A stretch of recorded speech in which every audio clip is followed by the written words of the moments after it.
The time has come.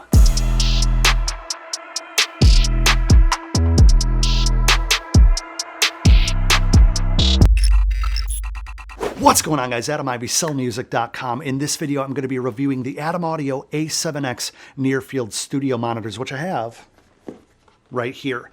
First part of this review is that these are very heavy. These are built like a tank, so I'm going to be setting these down on my armchair. Shout out to IKEA.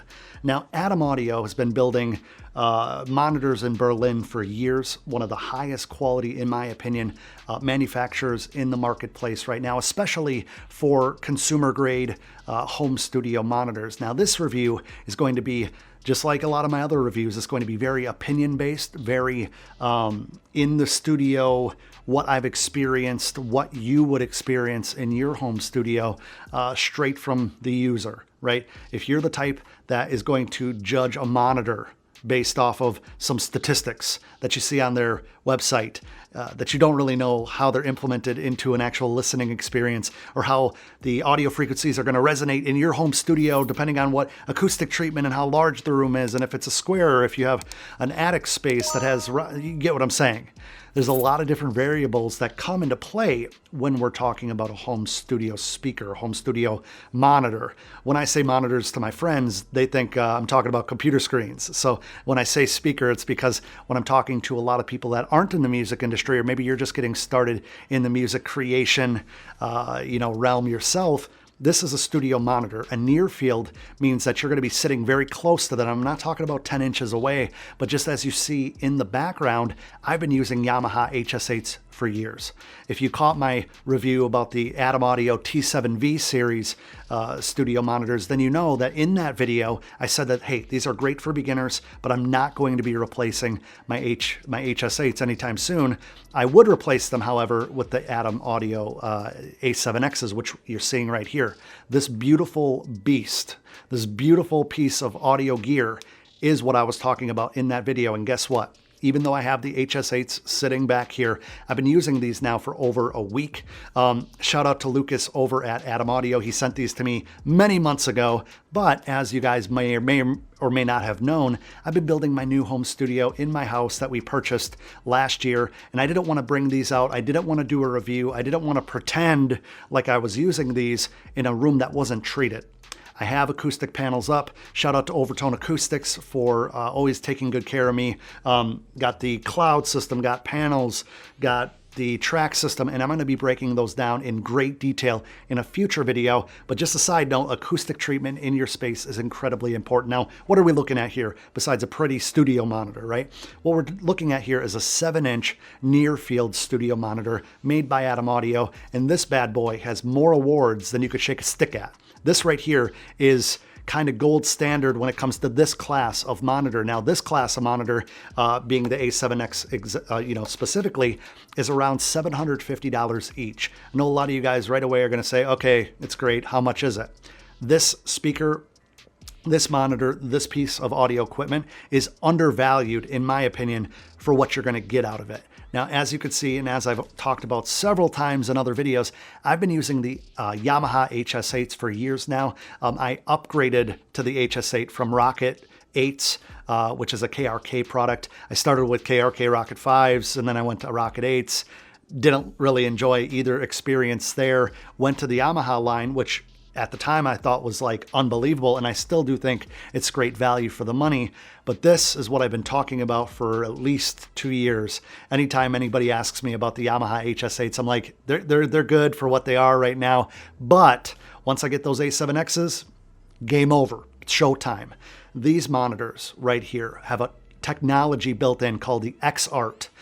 And that's their proprietary tweeter system. It's their proprietary driver system. This driver is a 7-inch driver. As you can see, carbon infused fiberglass. I'm not an engineer over there, so I'll have all the specifications and links and everything in the description box below. But as you can see, it's pretty. It looks carbon fiber. I like carbon fiber. If you guys have seen my car, you know I like carbon fiber. And this right here is more than meets the eye, because obviously you can have a great visual experience, right? Like the T7V look fantastic, super high quality. If you're just getting started, you can get those for like under $200 a piece right now, but they don't sound like these do. They don't hold a candle to these. The HS8s don't hold a candle to these. I've been using these for about 10 days now in the studio, working on sessions for hip hop, pop, working on kind of like, I call it jingle music, right? So audio bed stuff. And these right here have blown my mind. In fact, these HS8s were really good until you hear something like this. So if you're not in the market for some A7Xs and you're more like maybe looking for budget-friendly monitors or looking just to get started, don't go and listen to these, because they'll make all the other monitors that you check out sound like crap. And even though that's a joke, it's true. Now just hold on. Every time that I do a studio monitor review, one of you guys in the comments below says, Adam, doesn't matter if it's accurate, I want a comparison versus what you've been using compared to what you're talking about in this video. So that's what I'm going to do.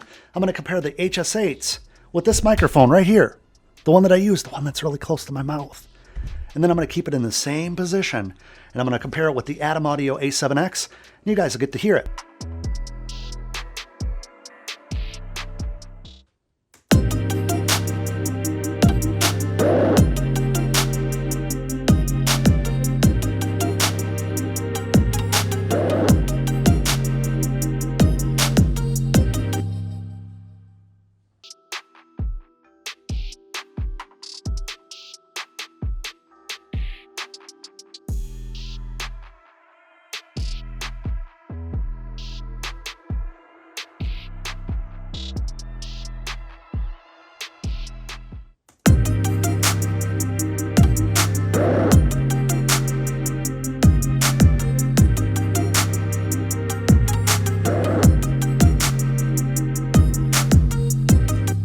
Now, with that being said, the ADAM Audio A7X is incredibly accurate, and the response that you're going to get from the high end, the mid frequencies, and then that low end is going to be able to cut through the mix, and you're going to be able to hear all of them with clarity and a very flat response. Now, what a flat response is accurate, in my opinion. When it comes to your bass, when we're mixing, we are not in a nightclub. We don't need a booming 808 just jangling everything around in the studio. We don't need that. We need something that we can hear cut through the mix, is not going to give us ear fatigue, and is going to give us an accurate representation of what it's going to sound like on all the other electronics that record, that instrumental, that demo, that whatever is going to be heard through.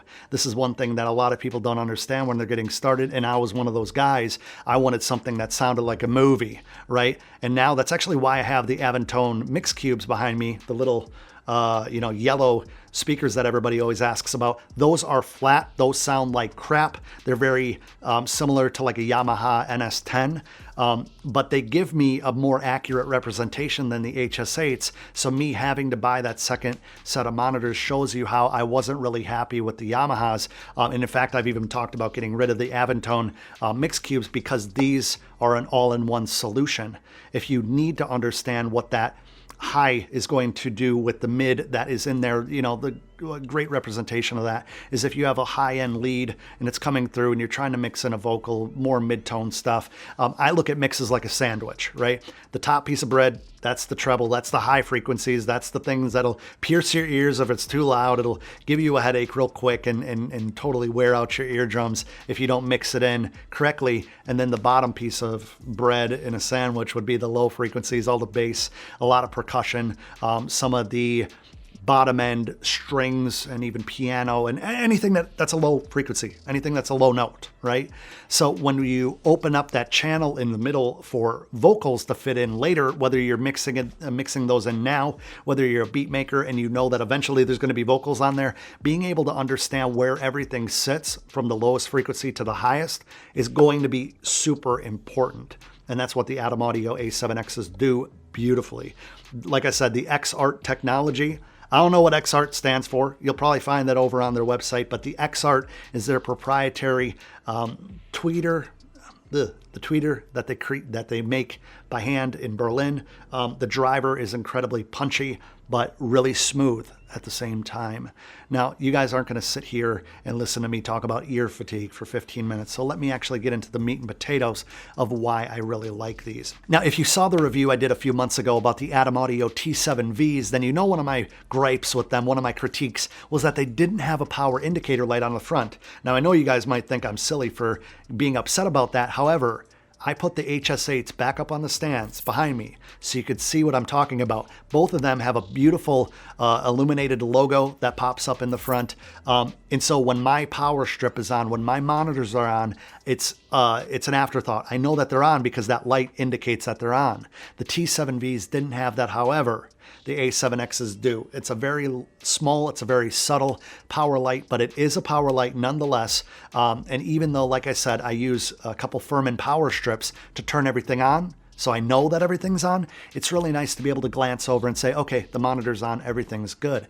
As you can tell, there's also a volume knob on the front of these. Now, most home studio monitors do not have a volume knob on the front, and this also has air ports on the front, as you could see. This thing, either I'm out of shape or this thing is very heavy. The front monitor ports, as far as the air ports, I should say, are going to allow you to have these in smaller rooms, not have to worry about air restriction if you're putting them up against the wall. I know a lot of you guys are setting up your home studio very similar to mine with a desk up against the wall. You might have the monitors right in front of you.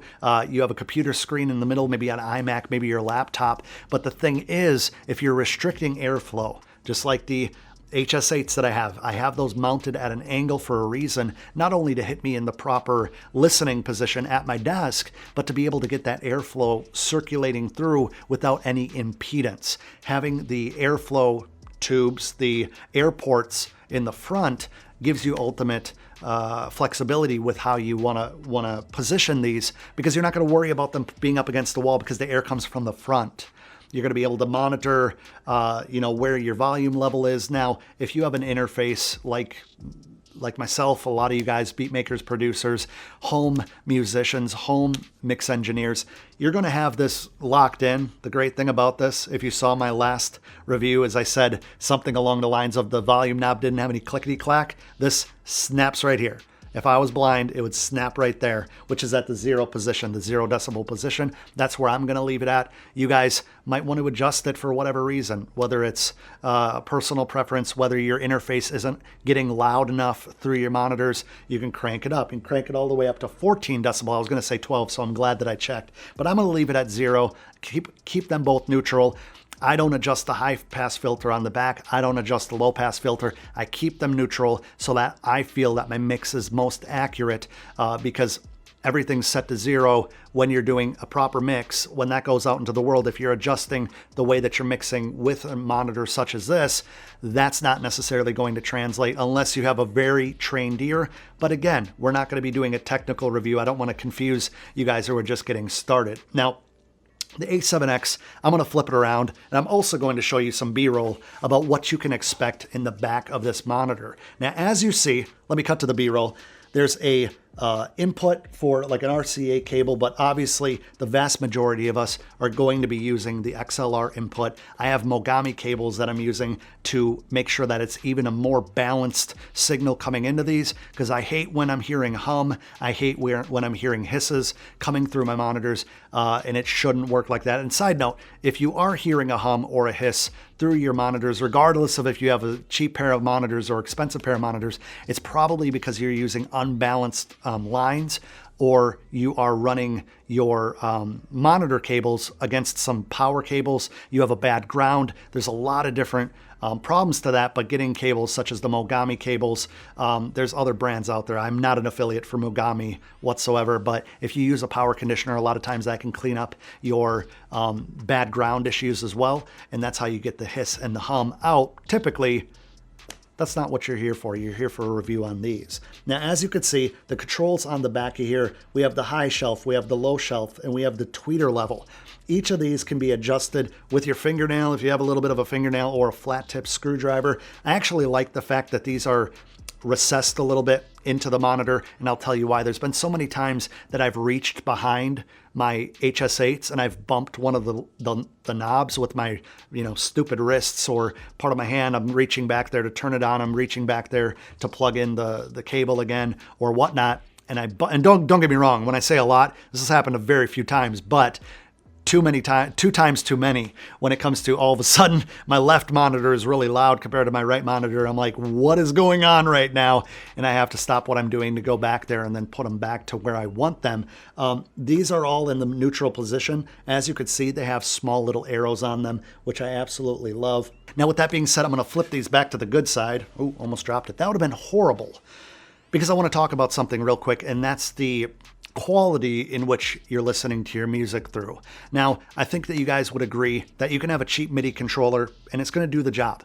You might want the preference of having a fully weighted keyboard. You might want something a little bit more springy, a little bit larger keys if you're using like a little mini controller. But as long as that signal's going through and you're able to process drums, you're able to program drums rather, you're able to get the chord structure that you're looking for. It doesn't really matter what MIDI controller you're using.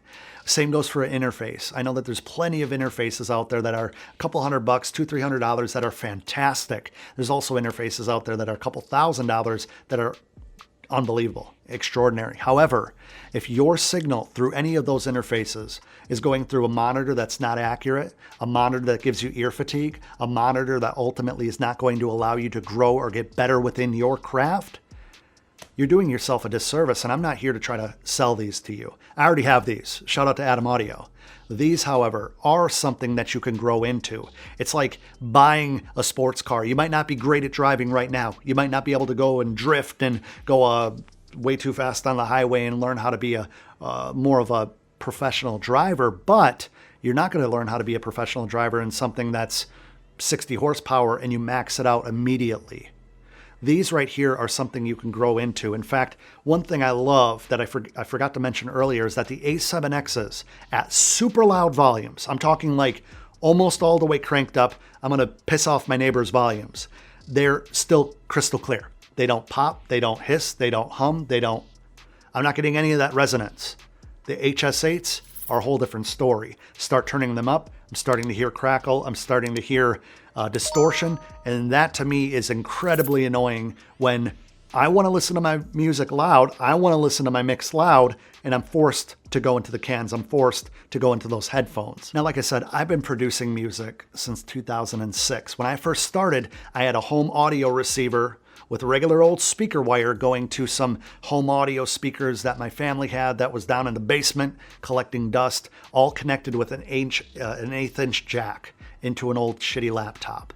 From there, I went to the Rocket KRK5s, went to the KRK8s because I wanted a more full sound when it came to the beats I was making. Then I finally invested in the HS8s, which have treated me very well, but I've outgrown them.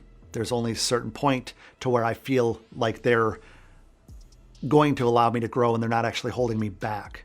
When you're able to grow with a piece of audio gear, regardless of if that's your interface or your headphones, having good headphones is important too. But when it comes to the monitors, these are the workhorse. These are the everyday. These are the turn on, they need to work, they need to be accurate to build in efficiencies to what we're doing. The more efficient you are, the more money you're going to make, the more opportunities you're going to have, and the better you're going to be at your craft in a shorter period of time. The ADAM A7Xs, these bad boys right here, are not only pretty, but they're pretty freaking amazing. If you want any information on these, I'll have that information in the description box below.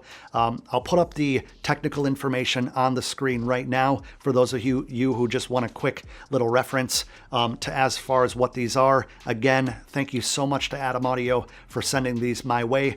They didn't compensate me as far as telling you that I love these. They told me, Adam, we heard in your other video that you really wanted the A7Xs. We'd love for you to do an honest review, and this is an honest review. Are these things perfect? In my opinion, as close to perfect as anything I've ever reviewed. And I might be a little biased because these have been something that I've heard in my friends' studios. These have been a monitor that I've heard in professional studios as a secondary reference monitor. And these are something that I'm standing at a wall of speakers, a wall of monitors at Guitar Center for years saying, one day I'm going to have those in my studio. In the next videos that you're going to see, these bad boys are going to be in my studio. These are going to make me a better producer. These are going to make me better at my job, at my craft, and they can help you guys too. I appreciate you watching. If you want to see the T7V review, I'll have that in a video over here. Make sure to subscribe to the channel if you haven't yet. Click that little bell icon so you can be notified first every time I upload a video just like this. ADAM Audio, thank you so much again. Sorry for the slow review, but until next time, I appreciate you watching.